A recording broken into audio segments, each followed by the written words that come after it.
건물의 기초가 튼튼하지 못하면 건물을 높이 올릴 수가 없습니다. 건물의 무게를 견디지 못하기 때문입니다. 설계대로 시공하지 않는 건물은 언젠가는 무너지게 되어 있습니다.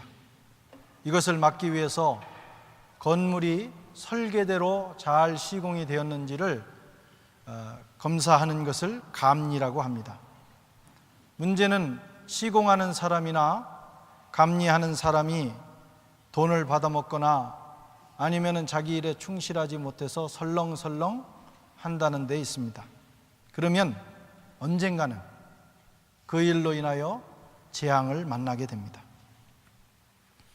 우리 인생도 마찬가지입니다. 신앙생활도 마찬가지입니다. 기초를 튼튼히 해야 합니다. 하나님이 우리를 위해서 설계해 주신 설계도에 맞게 인생을 건축해야 합니다. 당장은 설계도대로 하지 않아도 잘 되는 것 같습니다. 열심히 살면 잘 되는 것처럼 생각이 됩니다. 그러나 언젠가 어려움을 겪게 됩니다.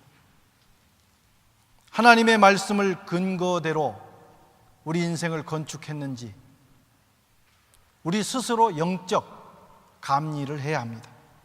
철저하게 자신의 삶을 점검해야 한다, 이런 말씀. 한 해를 마치면서 또 한 해를 시작하면서 그냥 열심히 사는 것이 아니라 그 전에 하나님의 말씀대로 살았는지, 어떻게 하나님의 말씀의 근거에 살 것인지를 점검하는 것이 더 중요합니다. 새해를 시작하면서 저와 여러분의 인생 그리고 영적 생활을, 그 생활의 기본을 점검하는 첫 주일이 되시기를 바랍니다.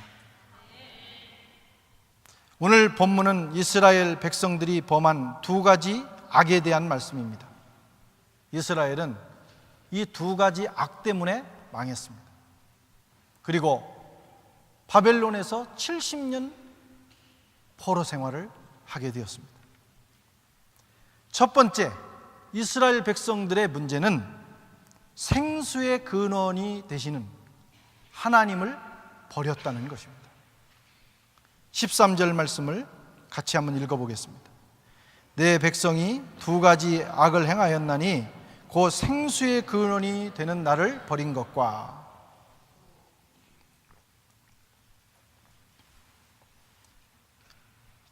이스라엘이 심판을 받아 철저하게 무너지고 바벨론에 끌려가서 70년 동안 그 무시무시한 고통을 당한 것은 바로 생수의 근원 되신 하나님을 버렸기 때문이다. 오늘 이사야, 예레미야 선지자를 통해서 하나님께서 가르쳐주고 계십니다. 여러분, 사람은 본래 하나님을 의지해서 살도록 지음을 받았습니다. 하나님 없이는 사람이 살 수 없도록 지음을 받은 거예요. 하나님께서 공급해 주시고 그분이 부어주시는 은혜, 그분의 생수를 마시면서 살도록 하나님은 인간을 지으셨습니다. 사람이 살아가는 데 필요한 것들, 하나님이 공급하시지 않은 것이 아무것도 없습니다. 물, 공기, 햇빛, 평강, 단잠, 건강, 생명, 이 모든 것이 내가 만들어낸 것 같지만 실제로는 위로부터 하나님이 우리에게 부어주시고 우리에게 계속해서 공급해 주시기 때문에 우리가 이것을 힘입어 살게 되는 것이죠. 하나님께 사람을 만드실 때 흙으로 몸을 지으시고 그리고 그 코에 생기를 불어넣으셔서 인간이 되게 하셨습니다. 창세기 2장 7절에 보면 여호와 하나님이 흙으로 사람을 만드시고 생기를 그 코에 불어넣으시니 사람이 생령이 된지라, 이렇게 말씀했어요. 이 사람을 가리켜서 성경은 뭐라고 하냐면 생령이다, 이렇게 말합니다. 생령. 이 말을 영어로 말하면 living being이라는 거예요. living being. 다시 말하면 살아있는 존재라는 뜻입니다. 이 살아있는 존재, 리빙 빙, 생명은 어떻게 유지가 되느냐? 살게 하는 영의 도움을 받아야 돼요. 하나님이 나를 살게 하심으로 사람은 사는 존재가 됐지만 살게 하는 능력은 우리에게 없습니다. 우리는 태어나면서부터 죽어가는 존재입니다. 생명의 근원 대신, 생수의 근원 대신 그 하나님께서 우리에게 살게 하는 능력을 공급하실 때 우리가 살게 되는 것이죠. 신학자 폴 틸리라고 하는 분은 이것을 이렇게 설명했어요. 사람은 리빙 빙이다. 소문자 리빙 빙입니다. 그런데 하나님은 대문자 리빙 빙이라는 거예요.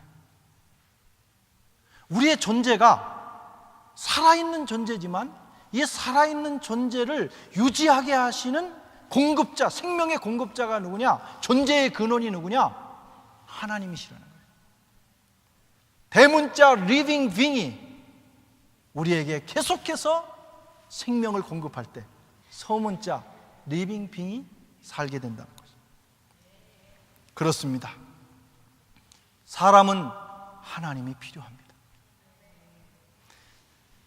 사람은 살려주는 영이신, 살게 하는 영이신 하나님의 생수가 필요합니다. 하나님 없이, 하나님을 떠나서 살 수 없습니다. 그것은 착각일 뿐입니다. 마귀의 교활한 속임수가 여기에 있어요. 하나님 없이도 살 수 있다. 우리에게 끊임없이 속삭입니다. 마귀는 계속해서 말합니다. 너 스스로 살아라.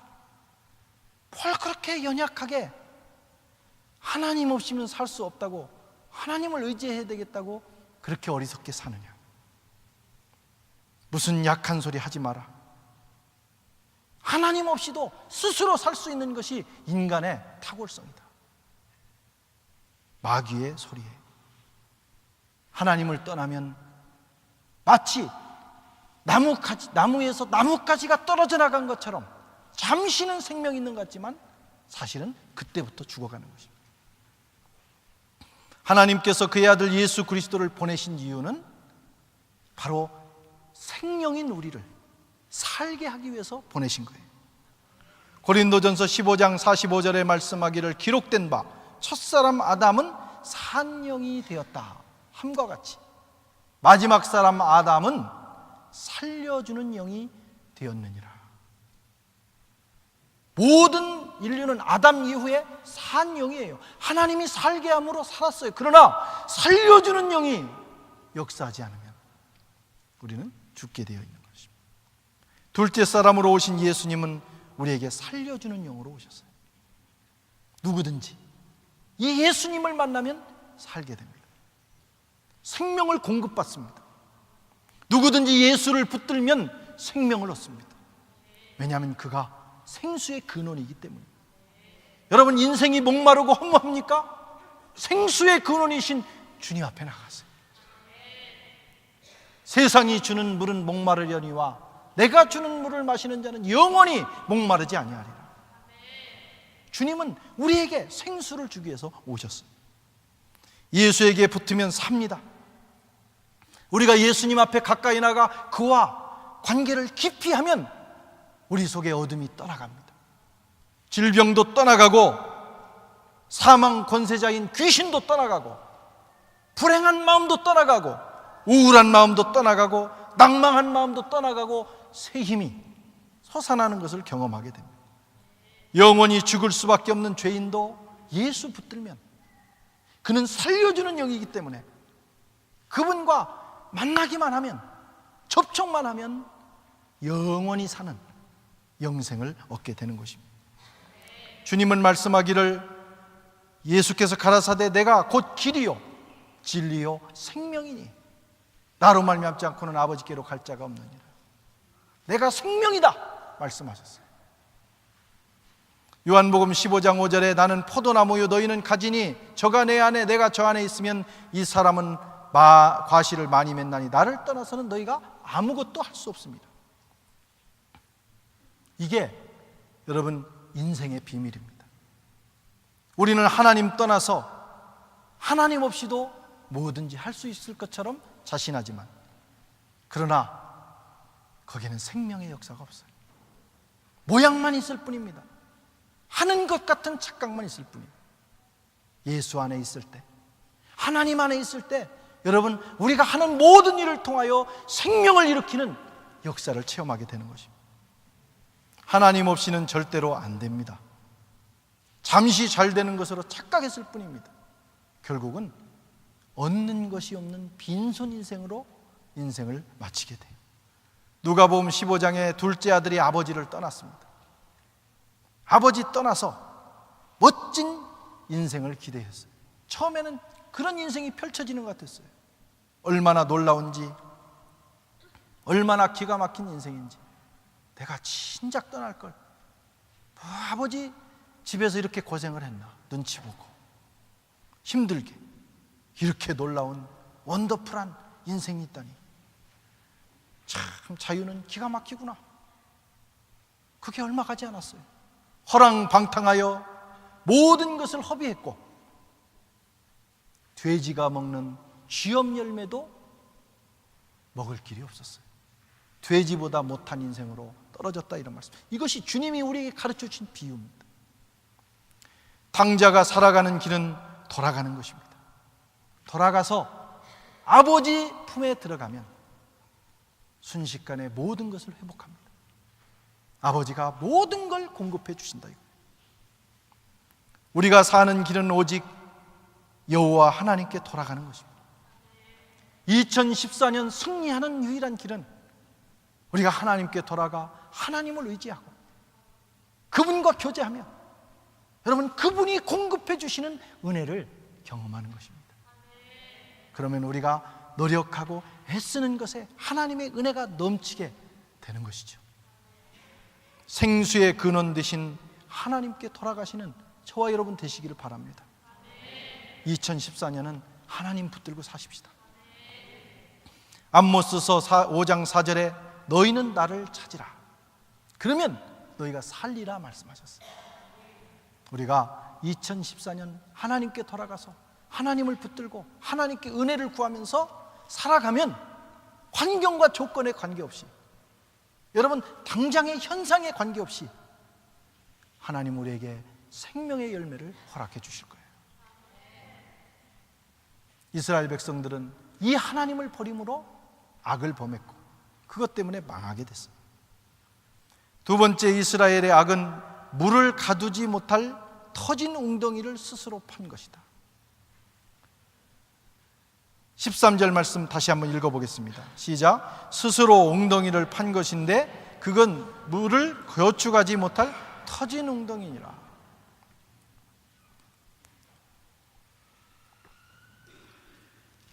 이스라엘은 이것 때문에 바벨론으로 끌려가서 험악한 인생을 살았습니다. 그들이 웅덩이를 팠어요. 자기 인생을 저축해보고 정말 멋진 인생을 살아보기 위해서 웅덩이를 팠는데 하나님 없이 하나님을 제끼고 팠다, 이런 말씀. 하나님의 설계도대로 살고 싶지 않다. 내가 계획한 대로 한번 인생을 만들어 보겠다. 팠어요. 하나님을 제꼈더니 잘 됐습니까? 제대로 팠습니까? 문제는 모양은 냈어요. 그런데 물을 가두지 못할 웅덩이, 터진 웅덩이. 수고는 정말 죽도록 하는데 나중에 보면 남는 게 없어요.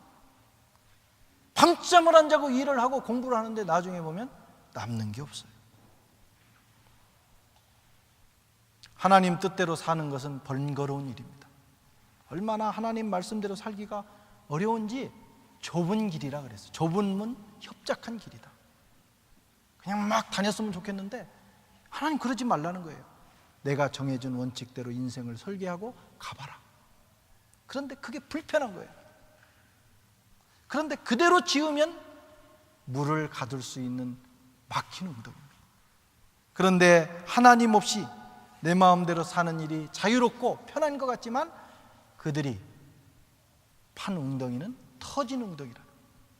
그래서 결국은 아무것도 남는 것이 없는 인생, 심판만 자초하는 인생, 건지는 것이 없는 인생. 어떤 분이 기도 제목을 내면서 아주 멋진 기도 제목을 냈어요. 얻는 인생 되게 해주세요. 야, 아주 짧은 말에 정말 좋은 기도 제목. 2014년 얻는 인생 되게 해주세요. 여러분, 얻어야 될 거 아니겠어요?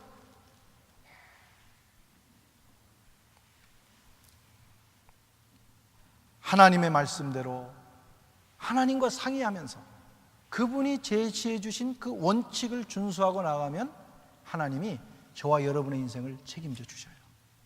그건 주님의 약속입니다.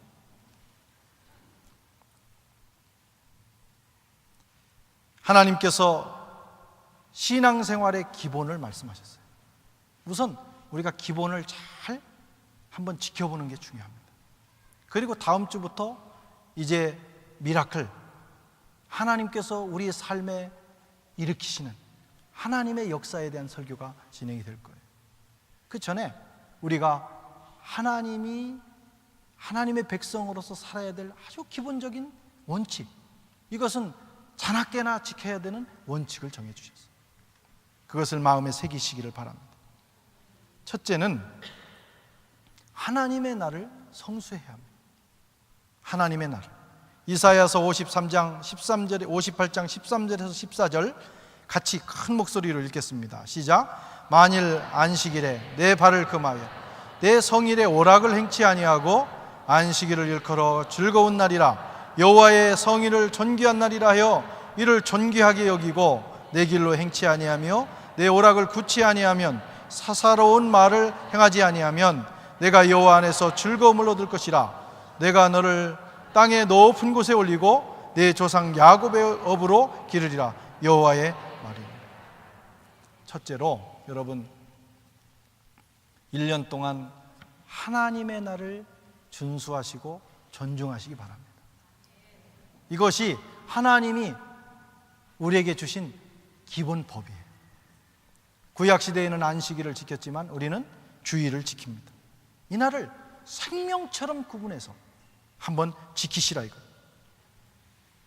그러면 주님께서 우리의 날들을 지켜주십니다. 7일의 하루를 하나님의 날로 정하여 존귀한 날이다, 이 날은 하나님의 날이다 해서 오직 우리의 마음과 에너지를 하나님께 쏟고 살아가면 나머지 6일을, 나머지의 날들을 하나님이 지켜주십니다. 현대 그리스도인들은 주일 성수에 대한 개념이 약합니다. 일어나면 나오고 늦잠 자면 안 나와. 늦잠 자면요 그냥 눈곱만 띄고라도 나와야 돼. 나와서 점이라도 찍고 가야 돼. 그리고 주일날 못 일어날 이유가 없어요. 이 날이 그렇게 중요한 날로 생각하면 못 일어나지지를 않습니다. 잠이 안 올 거예요. 잠이. 주일이 오기 전 토요일은 주일을 위하여 준비하셔야 돼요. 새벽까지 파티하고 새벽까지 놀고 못 일어났다 그러면 안 됩니다. 그날을 위하여 컨디션을 조절하시고 주일을 지키셔야 돼요. 그러면 하나님께서 우리를 복 주시고 영광스럽게 하시겠다. 야곱의 업으로 기르시겠다. 이건 주님의 약속입니다. 우리가 주의 날을 무시하고 주의 날을 더럽히기 때문에 남은 날들이 힘든 거예요. 금년에 주일 성수 한번 잘 해보시기 바랍니다. 주일 성수. 아멘이 없으시네요. 한번 정말 중요한 일이니까 1년 동안 주일 성수에 최선을 한번 다해보세요. 그러면 우리의 나머지 날들 하나님 지켜주셔서 인생이 쌓여요. 두 번째는 첫 것을 구별하려 들으라.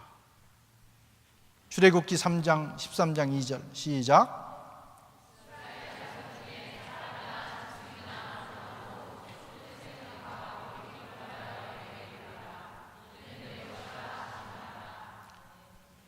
아멘. 하나님의 백성들은 이것을 생명처럼 지켜야 됩니다. 이게 출애굽 사건에서 나온 거예요. 다 장자가 죽어야 되는데 하나님이 피값으로 샀어요. 그래서 첫 것은 다 하나님 겁니다. 첫 자식은 하나님 겁니다. 그래서 이스라엘 백성들은 모든 장자는 하나님께 드렸어요. 그런데 다 드릴 수 없으니까 레위인이 대신해서 하나님께 드려진 거예요. 대신에 레위인들을 먹여 살리는 일을 나머지 백성들이 하는 겁니다. 이게 구약에 그렇게 신약에서 적용되는 건 아니지만 이 첫것 사상을 지키려고 노력을 하면 하나님께서 우리의 삶을 지켜주십니다. 한국의 어떤 교회에서는 이것을 실천하기 위해서 자식들의 물건을 살 때, 가령 금년에 우리 아들 옷을 하나, 장자의 옷을 하나 산다 그러면 선교사님 자녀를 생각하는 거예요. 그래서 선교사님 자녀를 위한 것도 하나를 사든지 따로 떼어서 하나님 앞에 보내는 거예요. 그 선교지에 보내는 거예요. 우리가 연초에 선교를 위한 작정 헌금도 그런 개념으로 하시면 됩니다. 그래서 이게 모든 장자는 하나님 것인데 그 장자 대신에, 내 장자 대신에 선교사님들이 나가서 주님을 위하여 헌신하니까 그분들을 위하여 내가 한번 그런 마음으로 헌신하겠다. 하나님 그걸 귀하게 보시는 거예요. 그런 이 첫것 사상을 한번 실천하셔야 돼요. 첫 월급도 하나님의 겁니다. 처음 내가 어느 직장에 가서 그 돈을 벌으면 그것은 하나님께 드려야 돼요. 그리고 성경에 없는 거지만 두 번째 달 월급은 부모님께 드려야 돼요. 하늘 아버지를 섬기고 땅의 부모를 섬겨야 돼요. 우리 교회에서는 벌써 많은 젊은이들이 이걸 실천하고 있어요. 그래서 취직을 하면 첫 봉급을 받은 것을 하나님께 드리겠다고 연락이 오고 또 우리 교회에서도 실제로 그런 분들이 많습니다. 그런데 놀라운 하나님의 역사가 그들의 삶에 있어요. 그걸 실천해 본, 하나님 것을 구별해 본 사람은 다른 사람이 알지 못하는 비밀이 있어요. 하나님의 은혜가 있다 이거예요. 소득의 10분의 1을 드리셔야 됩니다. 그것은 내 것이 아니에요. 11조는 첫것 사상을 법으로 만든 거예요. 하나님의 것을 구별하여 드리는 거예요. 우리 교회가 감사한 것은 예년에 비해서 11조 생활을 시작한 성도들이 많아졌다. 크고 작은 문제가 아닙니다. 하나님의 것을 존중하는 이 신앙을 지켜나갈 때 신앙이 성숙합니다. 11조 생활을 하되 온전하게 하십시오. 아직은 온전한 분이 많지는 않아요. 온전하게 자기의 수입이나 생활의 11조를 하나님 앞에서 작정하고 하시는 거예요. 그리고 이것이 진리의 말씀인지 아닌지를 테스트하시기를 바랍니다. 경험해 보신 분들이 많을 거예요. 하나님 것을 내가 취하고 나서 잘 되는 사람이 별로 없어요. 나중에 보면 다 이리 세고 저리 세고 다 셉니다. 그러나 그렇지 않으면 하나님이 우리에게 물질을 지켜주신다. 말라기서 3장 10절 같이 읽겠습니다. 만군의 여호와가 이르노라 너희의 온전한 11조를 창고에 들여 나의 집에 양식이 있게 하고 그것으로 나를 시험하여 내가 하늘문을 열고 너희에게 복을 쌓을 곳이 없도록 붙지 아니하나 보라. 하나님이 나를 테스트하라고 말씀하셨어요. 그 다음에 전도와 봉사를 해야 됩니다. 전도와 봉사. 전도와 봉사는 우리의 사명입니다. 모든 그리스도인은 하나님 나라를 위해서 이 일을 감당해야 돼요. 부지런히 전도하고 부지런히 섬겨야 돼요. 땀 흘리면서 봉사해야 돼요. 그러면 하나님이 우리의 건강을 지켜주십니다.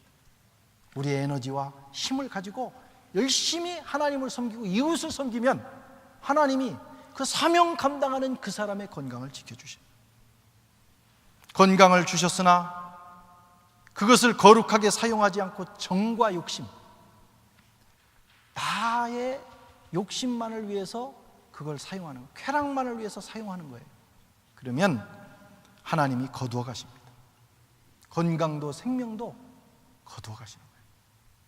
그러나 내게 주신 작은 건강이라도 에너지라도 하나님과 이웃을 위하여 부지런히 섬기는 일에 사용하면 하나님이 거기에 은혜를 주시는 거예요. 그 건강을 지켜주시는 거예요. 이런 것들이 기본적으로 성도라면 반드시 지켜야 될 원칙들이에요.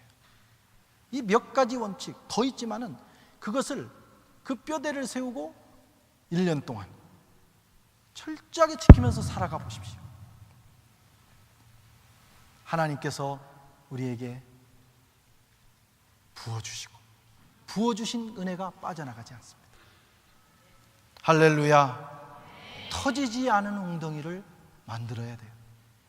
그것은 하나님의 말씀대로 우리의 인생을 건축할 때만 가능합니다. 설계도대로 하지 않으면 하나님이 책임지지 않습니다.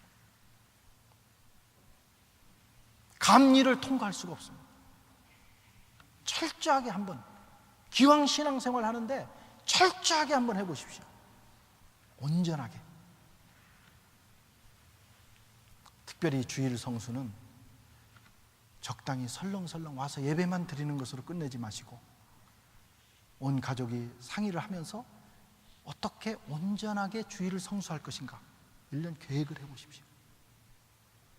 여러분 그렇게 살아가면 정말 1년 동안 얼마나 풍성한 은혜가 저와 여러분의 삶에 넘칠지 모릅니다. 성도 여러분, 하나님께서 2014년 선물로 허락하셨습니다. 잘 사는 길은 생수의 근원 대신 우리 하나님을 붙드는 거예요.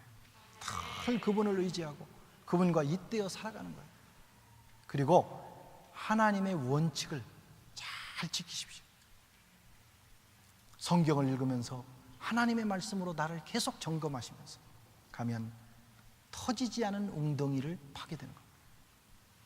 물을 가두지 못할 웅덩이를 파지 말고 하나님의 말씀의 영적 원칙을 지켜서 정말 멋진 웅덩이, 튼튼한 웅덩이를 만드셔서 2014년 마칠 때 하나님께서 내 인생을 이렇게 놀랍게 축복하셨다 고백하고 증언하는 저와 여러분 되시기 바랍니다. 동그라미 기적이 금년에 저와 여러분의 삶에 넘치기를 축원합니다. 기도하겠습니다.